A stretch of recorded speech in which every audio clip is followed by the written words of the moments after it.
नमस्कार दोस्तों, स्वागत है आपका आज के मुख्य समाचार में, जिसमें सबसे पहली बड़ी खबर में जिक्र होगा बिहार का, जहां पर बीपीएससी छात्रों पर हुआ लाठीचार्ज। बिहार में कांग्रेस अध्यक्ष ने कहा कि ये लोकतंत्र की हत्या है। इसी के साथ दोस्तों दूसरी बड़ी खबर में हम आपको बताएंगे कि बिहार में नेता प्रतिपक्ष तेजस्वी यादव ने नीतीश कुमार पर किया हमला। कहा नियुक्तियों को कानूनी पेच में फंसा कर रखती है सरकार। और तीसरी बड़ी खबर में आपको बताएंगे कि शिवसेना का सीएम नीतीश और डीजीपी पर निशाना। कहा सुशांत केस की जांच सीबीआई को मिलने के बाद बिहार डीजीपी ऐसे खुश हो रहे हैं जैसे चुनावी जीत मिल गई हो। तो दोस्तों हर एक खबर की गहराई में आपको ले जाएंगे, लेकिन उससे पहले अगर आपको भी ऐसा लगता है कि बिहार में इस बार भाजपा और जेडीयू को चुनाव में बड़ा झटका लगने वाला है, तो आप अभी इस वीडियो को लाइक कीजिए और इस लाल बटन को दबा के इस चैनल को फ्री को सब्सक्राइब करके घंटी बजाइए और कमेंट में लिखिए जय हिंद। दोस्तों रुक करते हैं तमाम बड़ी खबरों की तरफ।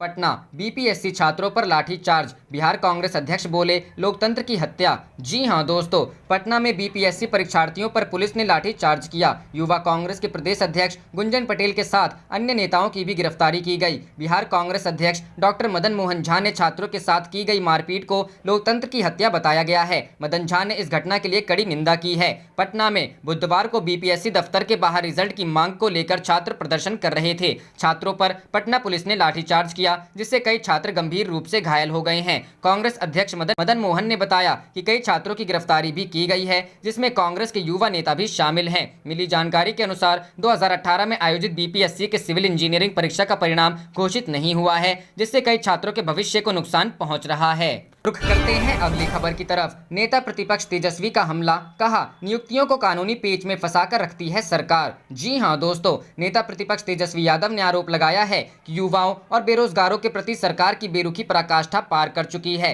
सरकार नियुक्तियों को कानूनी पेच में फंसाकर रखती है। उन्होंने कहा है कि सहायक अभियंता पद पर नियुक्ति का रिजल्ट 3 साल बाद भी प्रकाशित नहीं किया गया है। मुख्य परीक्षा हुए लगभग 1.5 साल बीत चुके हैं। दावा किया है कि उच्च न्यायालय ने अपने निर्णय में रिजल्ट के प्रकाशन पर कहीं रोक नहीं लगाई थी, फिर भी सरकार इस मुद्दे को डबल बेंच में ले गई। आरोप लगाया कि इसी तरह कोरोना वॉरियर्स के रूप में कार्यरत महिला नर्स पर भी डंडा बरसाया गया। आंगनबाड़ी सेविका, नियोजित शिक्षक, दरोगा अभ्यर्थी, पुलिस अभ्यर्थी, आशा कार्यकर्ता, जीविका दीदी, रसोइया, अतिथि शिक्षक, दुग्ध व्यापारी, मछली व्यापारी, ठेला रिक्शा वाला आदि सभी पर सरकार के डंडे चले।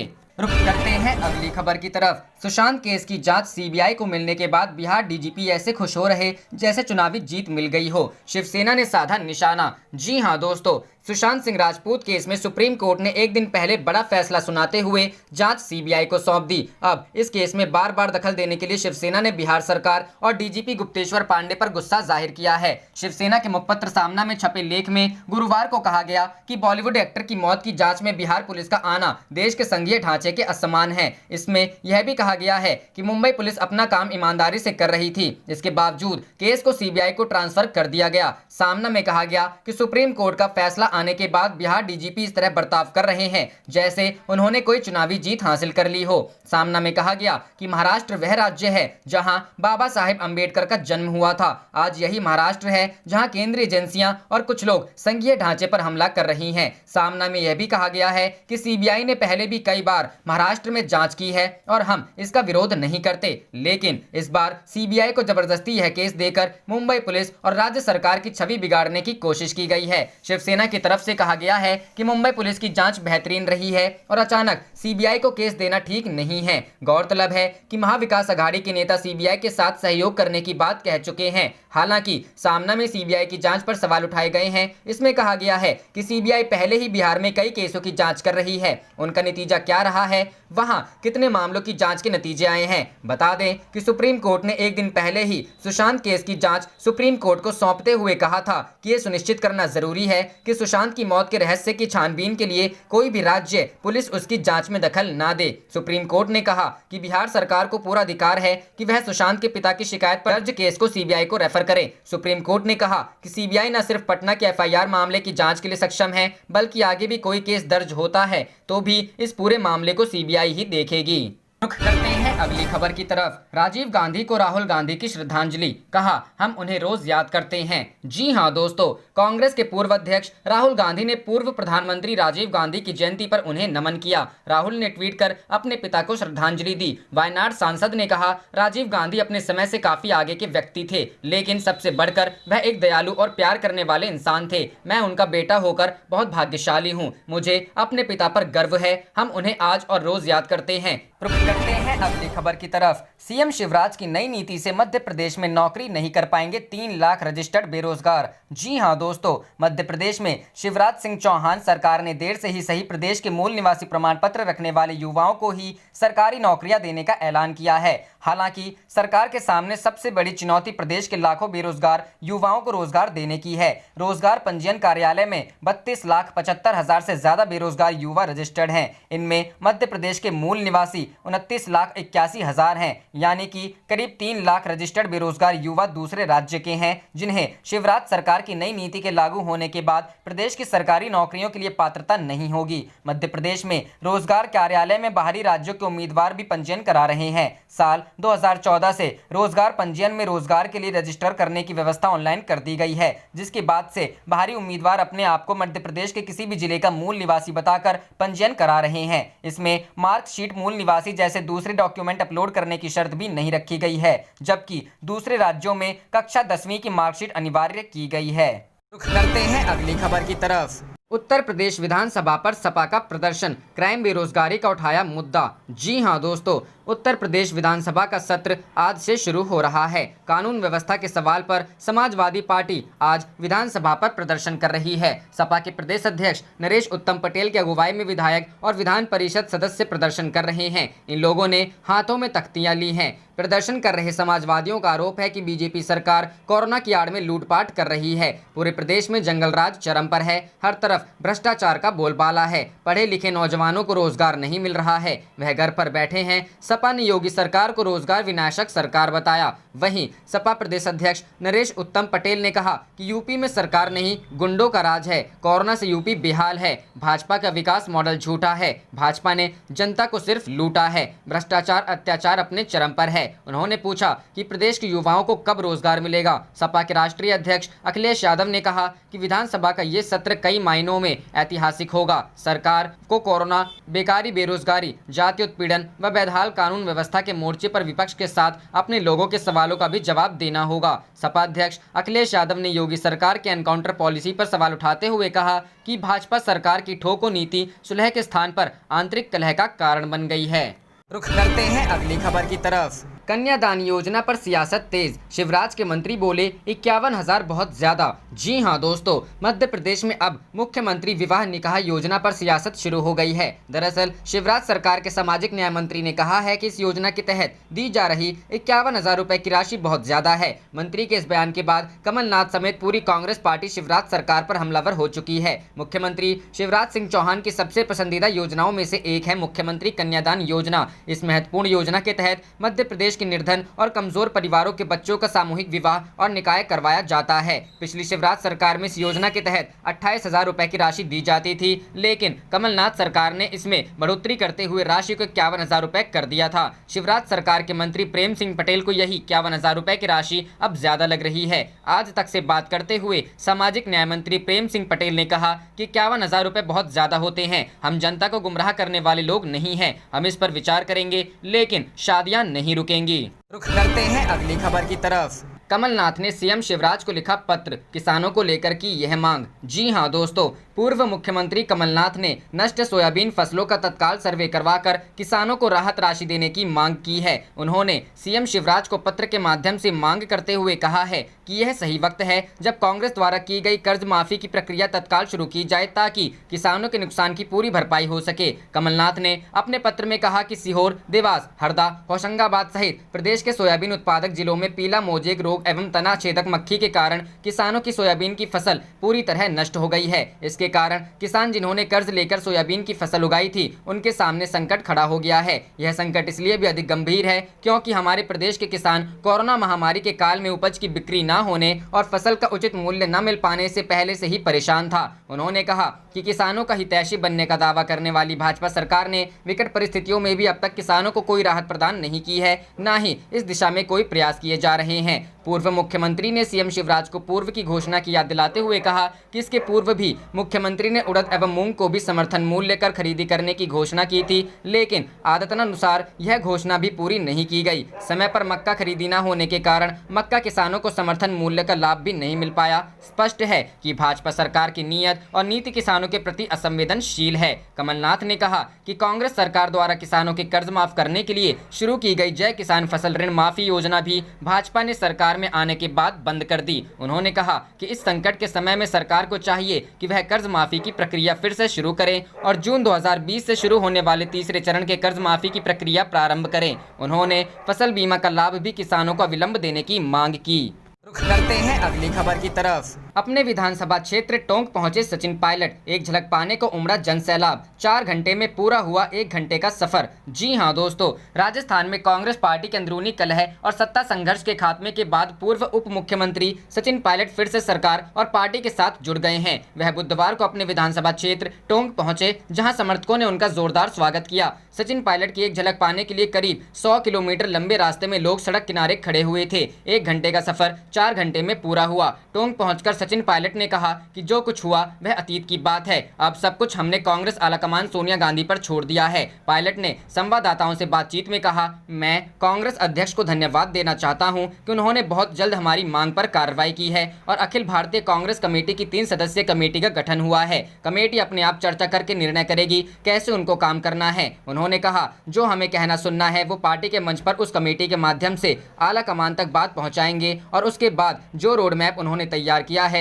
उस पर जल्द कदम उठाए जाएंगे। जयपुर से टोंक के बीच 100 किलोमीटर तक जयपुर टोंक हाईवे पर जश्न का नजारा था। इस दौरान बड़ी संख्या में महिलाएं भी सड़कों पर उतरी। जगह जगह सचिन पायलट का स्वागत किया गया। हालांकि कोरोना के समय इस तरह की भीड़ इकट्ठा होने पर कई सवाल उठाए जा रहे हैं, मगर सचिन पायलट ने कहा कि हमने किसी को बुलाया नहीं था और लोग आ गए तो किसी को कैसे मना करते। इससे पहले जयपुर में पायलट ने कहा कि यह पार्टी नेतृत्व को तय करना है कि किसे संगठन में काम करना है और किसे सरकार में काम करना है। पायलट ने कहा, पार्टी अध्यक्ष, महासचिव और प्रभारी कमेटी के सदस्य सब लोग चर्चा करेंगे कि कहां पर किसको इस्तेमाल करना है। यह अंतिम निर्णय पार्टी का होता है कि कौन सत्ता में काम करे और कौन संगठन में काम करे। बता दें कि मुख्यमंत्री अशोक गहलोत के नेतृत्व का विरोध करने और पार्टी के व्हिप का उल्लंघन करने पर पायलट को पिछले महीने कांग्रेस के प्रदेश अध्यक्ष और उप मुख्यमंत्री पद से हटा दिया गया था। इसके बाद पिछले सप्ताह पार्टी ने 3 सदस्यीय कमेटी का गठन किया था।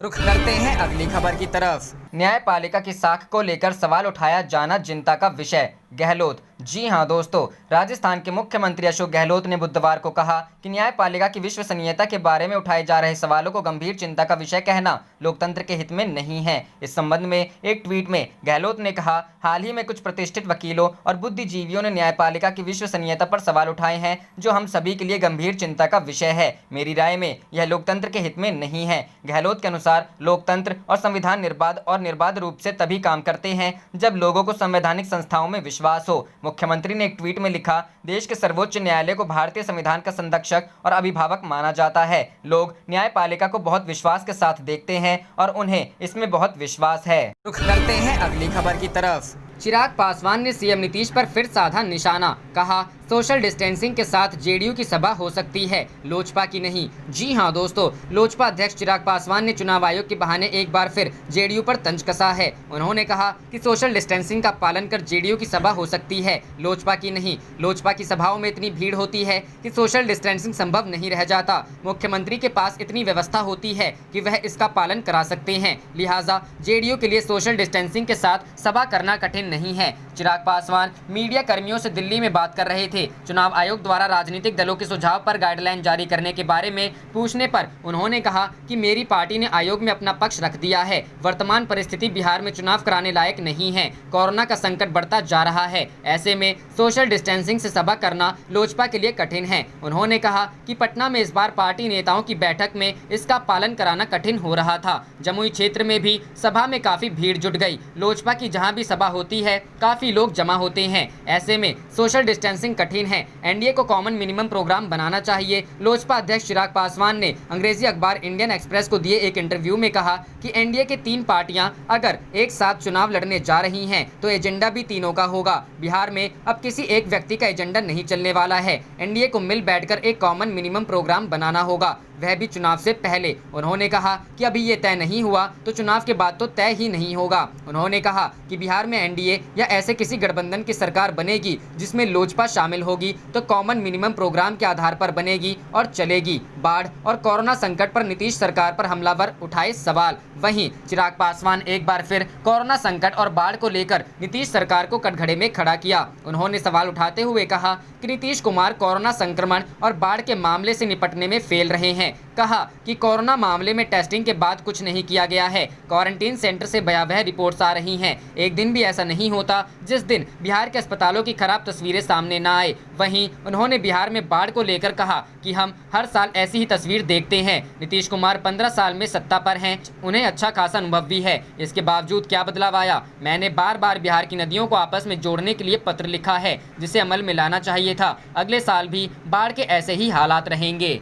रुख करते हैं अगली खबर की तरफ। बिहार में कोरोना का संक्रमण, फिर भी सरकार चुनाव कराने पर आमदा, यशवंत सिन्हा। जी हां दोस्तों, बदलो बिहार बनाओ बेहतर बिहार कार्यक्रम के तहत यूडीए संयोजक एवं पूर्व केंद्रीय मंत्री यशवंत सिन्हा ने बक्सर अतिथि गृह में पत्रकारों को संबोधित करते हुए कहा कि बिहार में कोरोना का संक्रमण है, फिर भी सरकार चुनाव कराने पर आमदा है। संक्रमण के समय यदि चुनाव होता है तो हर मतदान केंद्र संक्रमण केंद्र बन जाएगा। चुनाव की तिथि बढ़ाने की मांग की गई है, लेकिन चुनाव आयोग अब निष्क्रिय हो चुका है। सब कुछ गृह मंत्री और सरकार तय कर रही है। पूर्व केंद्रीय मंत्री ने कहा कि सरकार का फैसला अजीबोगरीब है। 6 सितंबर तक किसी भी तरह का चुनावी कार्यक्रम नहीं होगा, लेकिन राज्य में चुनाव समय पर होगा। उन्होंने कहा कि वर्चुअल कार्यक्रम पैसे वालों के लिए है। वर्चुअल कार्यक्रम के माध्यम से नेता अपनी बात जनता तक पहुंचा रहे हैं, लेकिन जनता की बातों को सुन नहीं रहे हैं, जबकि चुनाव संवाद तो दो तरफा होता है। यशवंत सिन्हा ने कहा कि बिहार की जनता कराह रही है। यहाँ 15 साल बनाम 15 साल के तर्क में पक्ष विपक्ष फंसा हुआ है,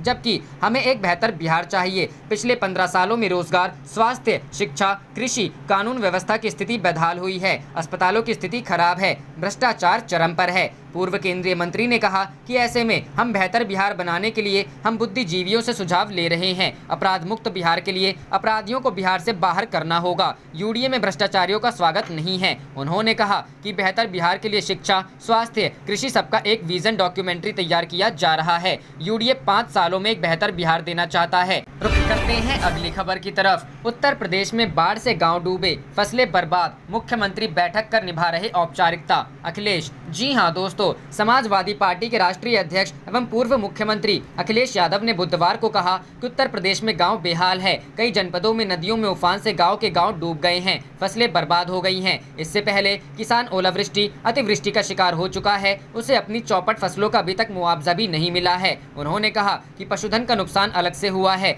जब चारों और तबाही मच गई है, तब मुख्यमंत्री राज्य के जिलाधिकारियों से बैठक कर महज औपचारिकता निभाने की खानापूर्ति कर रहे हैं। सपा अध्यक्ष ने कहा कि प्रदेश में बाढ़ के कारण हजारों हेक्टेयर जमीन में लगी करोड़ों की फसल बर्बाद हो गई है। कई लोगों की मौतें हो चुकी हैं। पलिया कलां में शारदा नदी, तूती पार एल्गिन ब्रिज और अयोध्या में सरयू खतरे के निशान से ऊपर बह रही है। लोग बंधों और सड़कों के किनारे शरण लेकर पड़े हैं। उनकी कोई सुध लेने वाला नहीं है। सरकार से कोई राहत नहीं मिल पा रही है। न मिट्टी का तेल, न खाने पीने की सामग्री, न ही दवाएं और सिर छुपाने के लिए प्लास्टिक या तिरपाल भी मुहैया नहीं कराया जा रहा है। उन्होंने कहा कि बहराइच के 85 गाँवों में पानी भरा है। 25 दिनों से बाढ़ग्रस्त इलाकों में लोग फंसे हुए हैं। किसान कहते हैं कि पशुओं के चारे में सांप छुपे बैठे हैं, इसलिए पशुओं को भी चारा नहीं दे पा रहे हैं। बाराबंकी के गणेशपुर चहलारी घाट तटबंध पर 55 वर्षीय पिता 12 वर्षीय पुत्र को बचाने में नदी में डूब गया। पीएससी की फ्लड कंपनी से मदद मांगने पर जवाब मिला, स्टीमर में तेल नहीं है। बाराबंकी में खेत खलिहान सब जलमग्न हैं।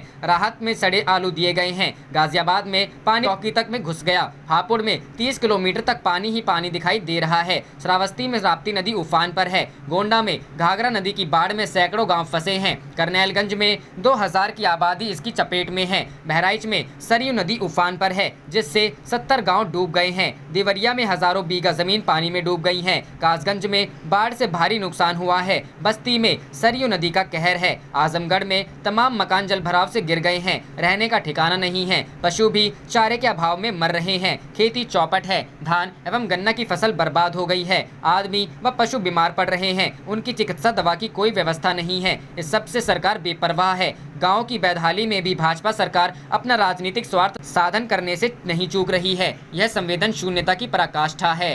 रुक करते हैं अगली खबर की तरफ। मुख्यमंत्री गहलोत कल करेंगे इंदिरा रसोई योजना की वर्चुअल लॉन्चिंग। अब 8 रुपए में मिलेगा भरपेट स्वादिष्ट भोजन। जी हां दोस्तों, गरीब, मजदूर और जरूरतमंद लोगों को 2 वक्त का भोजन उपलब्ध कराने की प्रदेश की अशोक गहलोत सरकार की महत्वाकांक्षी इंदिरा रसोई योजना का आगाज कल से होगा। मुख्यमंत्री अशोक गहलोत कल 20 अगस्त को पूर्व प्रधानमंत्री राजीव गांधी की जयंती पर योजना को लॉन्च करेंगे। पिछली भाजपा सरकार के समय प्रदेश में अन्नपूर्णा रसोई योजना शुरू की गई थी। इस योजना के तहत शहरों में मोबाइल वैन के माध्यम से लोगों को खाना खिलाया जाता था, लेकिन परोसे जाने वाले खाने की गुणवत्ता और भुगतान संबंधी कई खामियों के चलते प्रदेश की मौजूदा अशोक गहलोत सरकार ने यह योजना बंद कर दी। नए सिरे से योजना लागू करने से पहले आईएएस अधिकारियों के एक दल को अलग अलग राज्यों में भेजा। इस दल ने चेन्नई की अम्मा रसोई योजना की सबसे उपयुक्त माना। इसी योजना की तर्ज पर पूर्व प्रधानमंत्री राजीव गांधी की जयंती पर कल 20 अगस्त प्रातः 11 बजे मुख्यमंत्री अशोक गहलोत देश की पहली महिला प्रधानमंत्री इंदिरा गांधी के नाम पर इंदिरा रसोई योजना की वर्चुअल लॉन्चिंग करेंगे। इस दौरान मुख्यमंत्री अशोक गहलोत योजना के लाभार्थियों से ऑनलाइन संवाद भी करेंगे। इसके लिए जयपुर, जोधपुर, कोटा, सिरोही, बांसवाड़ा, श्रीगंगानगर और राजसमंद जिले की एक रसोई चिन्हित की गई है। आप देख रहे थे आपका अपना चैनल जय हिंद, जय भारत।